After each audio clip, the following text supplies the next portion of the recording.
The city hospital hummed with its usual night rhythm, a symphony of hushed footsteps, the distant beeps of monitors, and the soft murmur of conversations.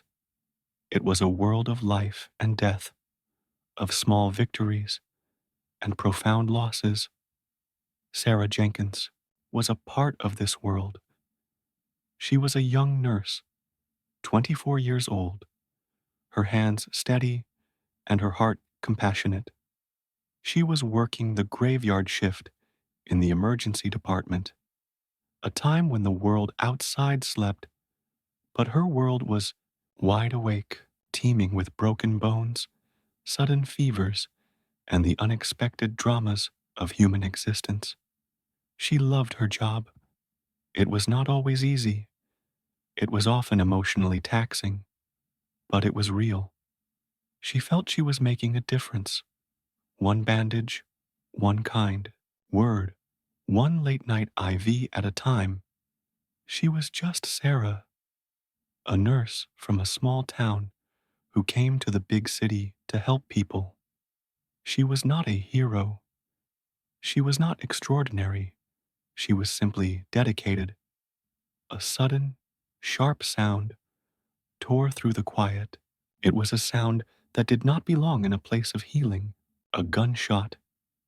Then another. A collective gasp rose from the waiting area. The hum of the hospital was replaced by a chaotic roar of screams and the frantic pounding of feet. A man with a wild look in his eyes stood just inside the main lobby. Doors. A gun clutched in his hand, his arm extended. He fired again, his shot hitting the ceiling with a shower of plaster dust and debris. People scattered like startled birds, diving under chairs, huddling against walls, a terror seizing them all. A mother was pinned behind a reception desk, her face a mask of abject horror. She was trying to reach her small son, a boy of about 6, who was standing in the open, frozen by fear. He was a small, defenseless target in the line of fire. Sarah saw it all in a single, terrifying moment. She was by the triage desk, her eyes scanning the chaos for an injured person, a patient in need of care. Her training told her to stay back, to seek cover, to not put herself in harm's way. But her heart, that deep, compassionate heart, overrode every instinct of self-preservation. She saw the boy. She saw the shooter raise his arm again, aiming directly at the child. And in that split second, a moment that stretched into an eternity, she made a decision. She did not think about her life, her family, her future. She only thought about the child, about his terrified wide eyes. No, she whispered, a silent prayer, a desperate plea. She pushed off the counter and ran. Her shoes squeaked on the polished linoleum, a sound swallowed by the general panic. She was a blur of blue scrubs and a righteous purpose. She lunged forward, throwing her body over the small boy. She shielded him with her own frame, her arms wrapped around his small, trembling shoulders. A third shot rang out, a sound like a hammer blow. She felt a searing, unbelievable pain in her left shoulder. It felt like fire, like an electric shock that pulsed through her entire body. The force of the impact knocked her to the ground. She grunted, her breath catching in her throat. The boy was beneath her, safe and sound. She could feel his small heart beating a frantic rhythm against her own.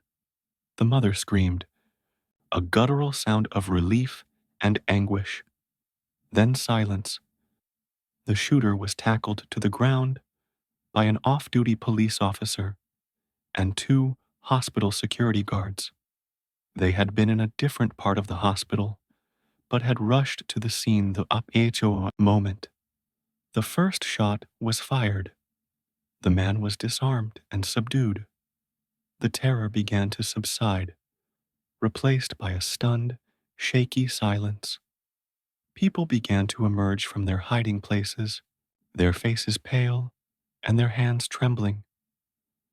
Sarah felt a dizzying warmth spread across her shoulder. Her vision blurred at the edges. She could feel a stickiness on her scrubs. She tried to move, but the pain was too much. Her colleagues, two nurses and a doctor, rushed to her side. They rolled her onto her back, a practiced efficiency in their movements.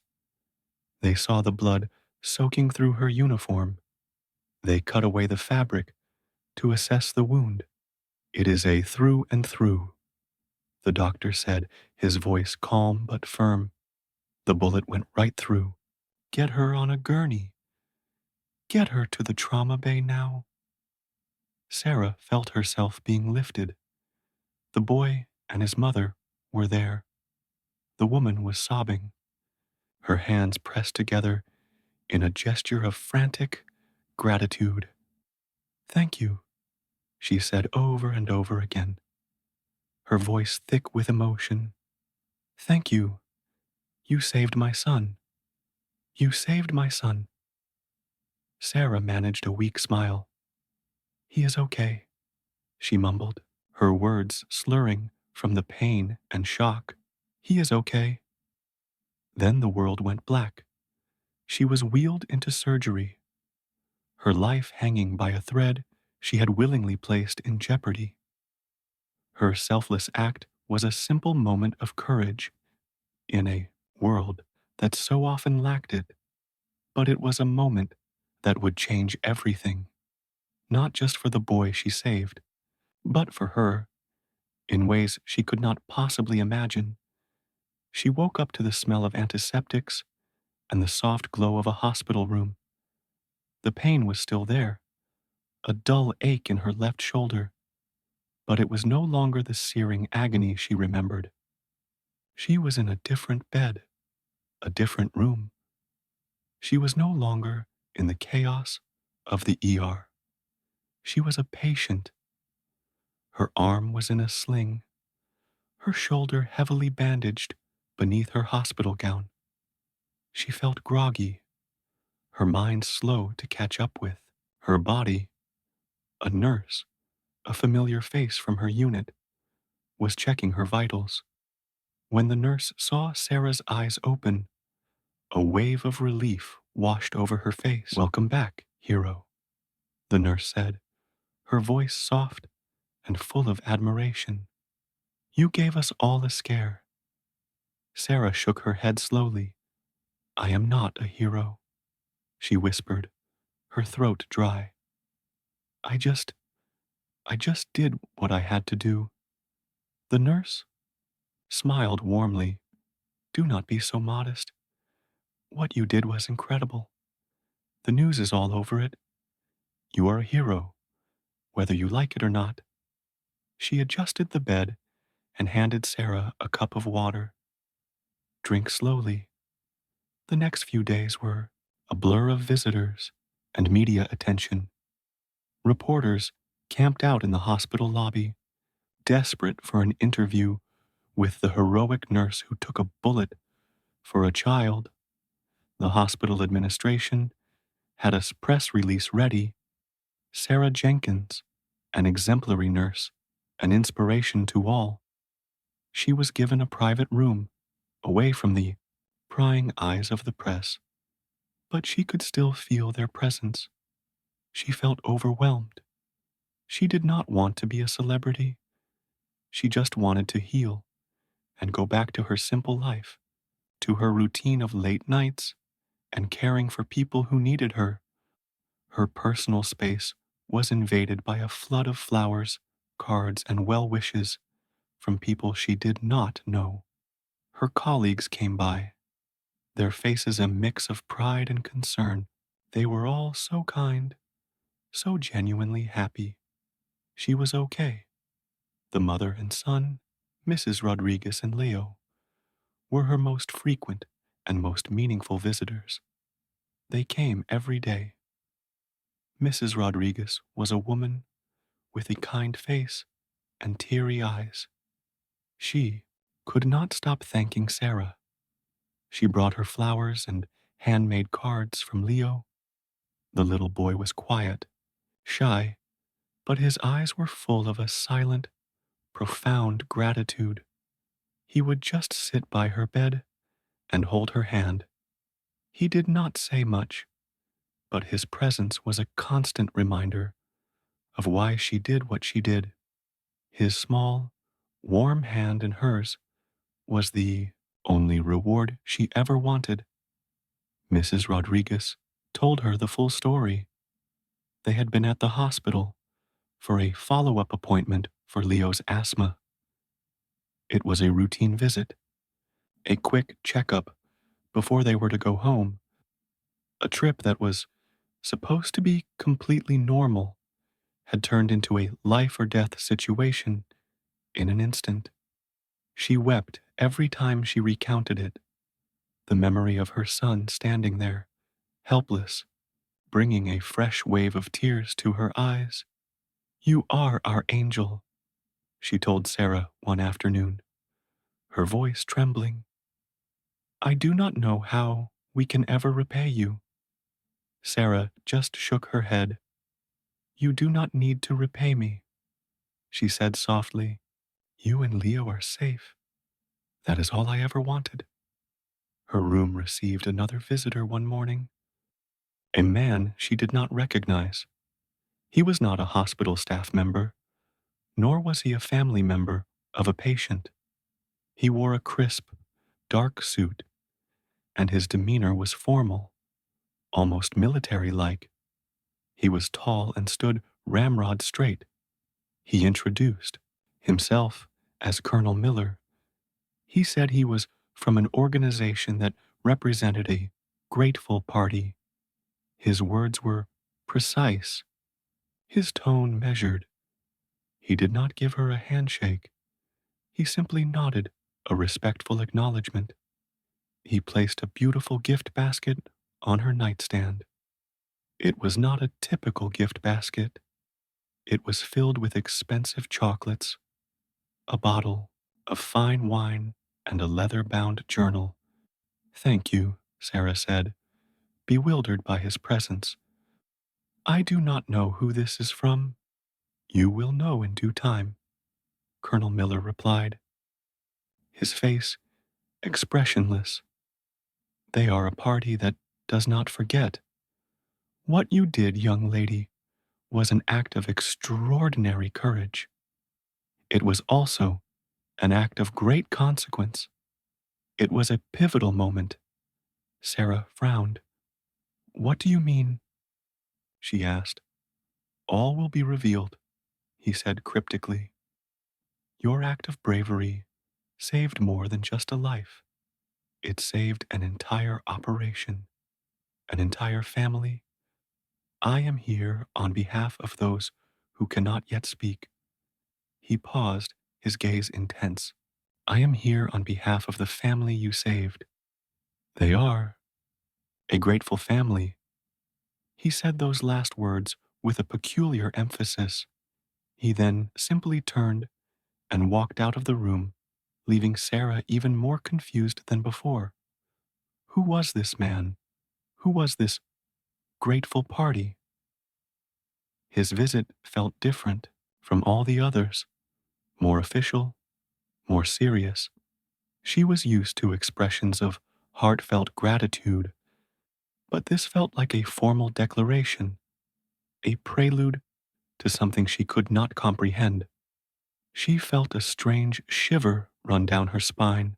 Her act of bravery was already changing her life, but it was beginning to feel less like a blessing and more like a mystery she was not prepared to solve. A shadow had been cast over her good deed, a shadow of secrets and unseen consequences. She felt a sense of unease settle deep in her gut. Sarah was discharged from the hospital 5 days later. Her sling was still a constant companion, but the pain was manageable with over-the-counter medication. She was given a list of follow-up appointments and physical therapy sessions. She was not ready to return to work yet. She was ordered to rest and recover. She went back to her small, one-bedroom apartment. The media frenzy was still present, though less intense. Reporters were still outside the hospital, a testament to her newfound, unwanted fame. She was a public figure now. Her face was on the news. Her story was on every social media platform. She felt a profound sense of isolation. Her apartment, which had always felt like a sanctuary, now felt like a cage. She had a few groceries delivered. She did not want to step outside. She just wanted to be alone with her thoughts, to process everything that had happened. Her life felt like a movie she was watching, but she was not in control of the plot anymore. The next morning, her phone rang. It was an unknown number. She hesitated, then answered. A calm, familiar voice was on the other end. It was Colonel Miller. Miss Jenkins, he said, his voice as formal and measured as before. I hope you are recovering well. I am, she replied, her voice cautious. Who is this? This is Colonel Miller, he said. We met at the hospital. Oh, she said, a wave of recognition washing over her. I remember. What can I do for you? I told you I would have answers for you, he said, and now the time has come.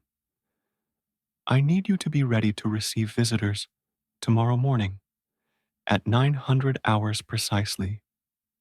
Sarah's confusion deepened. Visitors? What kind of visitors? She asked. I do not understand. Who are you? My affiliation is with the United States Marine Corps, he said simply, and the visitors I speak of are colleagues. They are coming to show their gratitude in person. A cold knot formed in Sarah's stomach. The Marines, she stammered. I do not understand. Why would the Marines be involved? I will explain everything tomorrow, he said, his voice leaving no room for argument. Just be ready, and please, do not tell anyone. This is a matter of a certain sensitivity. And with that, he hung up. Sarah stared at her phone. She felt a rising panic. This was not a prank. It was too serious. The voice was too steady, too authoritative. She was in over her head. She had no connection to the military. She did not know anyone in the armed forces. Why were they coming to see her? She felt a profound sense of dread. She wanted to run, to hide, to simply disappear. But she was a nurse. She was a person who stood her ground. She took a deep breath, and she decided to wait. She would face whatever was coming. She had to. The following morning felt heavy with anticipation. Sarah put on her most comfortable clothes, a simple t-shirt and sweatpants. She was not going to dress up for this mysterious visit. She was a nurse, not a dignitary. She made herself a cup of tea, her hands trembling slightly as she held the mug. She paced her small living room, her mind racing with a million different scenarios. Perhaps it was a very large thank you. Maybe they had a large check for her. Maybe it was a public relations stunt. Maybe it was something more sinister. The minutes ticked by at an agonizingly slow pace. 8 o'clock became 8:30, then 8:45. Her anxiety was a living thing in the room. With her, she had a sudden urge to call her parents, to call her best friend, to tell someone about this bizarre situation. But she remembered Colonel Miller's words. Do not tell anyone. She decided to obey. She did not want to get anyone else involved in whatever this was. At precisely 900 hours, a large, black SUV pulled up to her apartment building. It was a government vehicle, a dark, imposing presence that stood out in her quiet neighborhood. The sight of it made her heart pound in her chest. The front door of the building buzzed. She pressed the intercom button, her voice shaky. Hello, Miss Jenkins, a familiar voice replied. It was Colonel Miller. We are here. She pressed the button to let them in. She felt like she was in a dream, a strange, surreal dream she could not wake up from. She waited by her apartment door, her hand hovering over the doorknob. She was about to open the door to a part of her life she did not know existed, a life filled with secrets, power, and a world she could not comprehend. She took a deep breath. The elevator door dinged. She heard the sound of multiple footsteps. She steeled herself and opened the door. Standing outside her apartment, in the hallway, were 12 Marines. They were a sight to behold, all in their immaculate, starched dress blue uniforms. They were tall, their shoulders broad, their faces stoic and serious. They were perfectly in line, a silent, imposing formation that filled the narrow hallway. At the front of the formation stood Colonel Miller. He did not smile. His face was a portrait of respectful solemnity. Sarah's breath caught in her throat. She could not believe what she was seeing. This was not a simple visit. This was a formal military presence, a show of force, a gesture she could not understand. Good morning, Miss Jenkins, Colonel Miller said, his voice calm and clear. We are here to fulfill a promise. He gestured to the Marines behind him. These men and women represent the gratitude of a family and of an entire nation. Sarah was speechless. She just stared at them, her mind reeling. I do not understand, she managed to say, her voice barely a whisper. Why, why are there so many of you? Please, Colonel Miller said, gesturing for her to step aside. May we come in? Sarah instinctively stepped back, allowing them to enter. The 12 Marines filed into her small apartment with a surprising grace and quiet efficiency. They took up almost all the available space. The air in her apartment changed, becoming heavy with their silent, disciplined presence. Colonel Miller remained standing in the center of her living room, a statue of military professionalism. Sarah stood facing him, feeling small and insignificant in her sweatpants and t-shirt. This was not a dream. This was very, very real. Miss Jenkins, the colonel began, his voice dropping to a more intimate, conversational tone. I am here today on behalf of General Mark Thompson, the father of the boy you saved in the hospital. Sarah's heart skipped a beat. She knew the name Leo, the name of the boy she saved, but she had never known his last name, and she had no idea his father was a general. I see, she said, though she did not see at all. General Thompson is a highly decorated and respected officer in the Marine Corps, Colonel Miller continued. He is a man who has devoted his life to his country. He is also a man who has made many enemies, enemies who do not fight fair, He paused, his gaze fixed on her. The man who entered the hospital that day was a former military contractor, a man with a personal grudge against General Thompson, a man who believed the best way to get revenge was to hurt the general's family, to hurt his son. Sarah's eyes widened in dawning horror. It was not a random act, she whispered. It was not, Colonel Miller confirmed. It was a targeted assassination attempt, a cold, calculated plan to kill a young boy to get to his father. The man had been tracking Leo and his mother for weeks. He knew their schedule. He knew their movements. He knew they had an appointment at the hospital that day. His plan was to create a diversion, to cause panic, and in the chaos, to take out his target and then escape.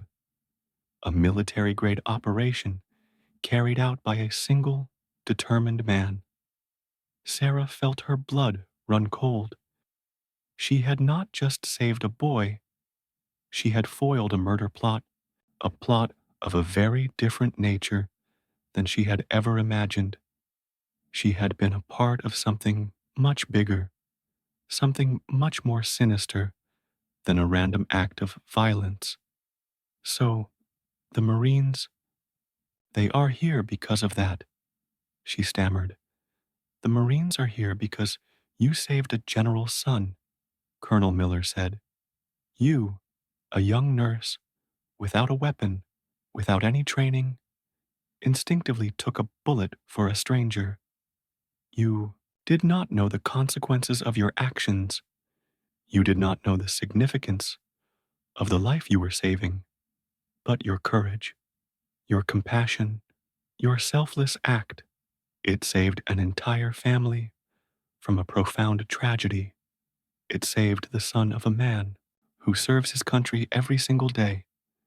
You protected one of our own. The colonel's words sank in, each one a hammer blow to her simple understanding of the world. Her act of kindness was a pivotal moment in a shadow war she did not even know existed. She was not just a nurse, she was a protector, a person who had stood on the front lines and had not even known it. The sheer weight of this new reality was overwhelming. She looked at the silent, stoic Marines filling her apartment. They were not there to mock her. They were there to salute her. A shiver of profound respect ran down her spine. They were her protectors, but for a single moment she had been theirs. Miss Jenkins, Colonel Miller said, his voice now imbued with a deep, personal respect. General Thompson wants to express his deepest gratitude. A simple thank you does not suffice. He wants to give you a future worthy of your sacrifice. He paused, allowing his words to sink in. The General and the UPROS Marine Corps are offering you a full scholarship to the United States Naval Academy's medical school. Upon graduation, you will be commissioned as a lieutenant in the United States Navy, a medical officer. You will be a leader, a highly respected professional in the military. This is not a handout. This is an earned opportunity, an honor that comes with a sacred responsibility to continue to protect, to continue to heal, to continue to serve. Sarah's mouth fell open. She could not believe what she was hearing. A full scholarship, a commission, a complete change in her life's trajectory. She had been a simple nurse, and now she was being offered the chance to become a military officer, a doctor, a protector on a global scale. It was too much to process. She felt tears well up in her eyes, tears of shock, of awe, of a profound gratitude she had never felt before. Her entire life had led to this single pivotal moment. All her training, all her late nights, all her dedication, it was not a coincidence. It was a calling she had answered without even knowing it. She looked at the 12 Marines. They were still in perfect formation, their faces impassive, but their eyes held a silent admiration. They were not just showing gratitude, they were offering her a new family, a new purpose, a new path. She could continue to be a simple nurse, a quiet ghost in a hospital, or she could be a part of something bigger, something that would allow her to use her skills and her courage on a different, more powerful scale. Her decision was already made. She knew it in her heart, before the words had even formed in her mind. This was what she was meant for. She was meant to protect. She was meant to heal. She was meant to serve. She took a deep, shaky breath. "Colonel," she said, her voice clear and strong, "tell the general that I am honored. I accept. I will be there." Colonel Miller's face softened, a rare, genuine smile gracing his lips. "Welcome to the family, Lieutenant," he said. He then turned and gave a small nod to the Marines. They all saluted her in perfect unison, a single, dignified salute. That was the highest form of respect, a salute to a simple nurse who became a hero without knowing it, a salute to a woman who chose to be brave for a stranger and ended up changing her entire life. Sarah stood in her small apartment, a single tear running down her face, and for the first time in her life, she truly felt like a hero.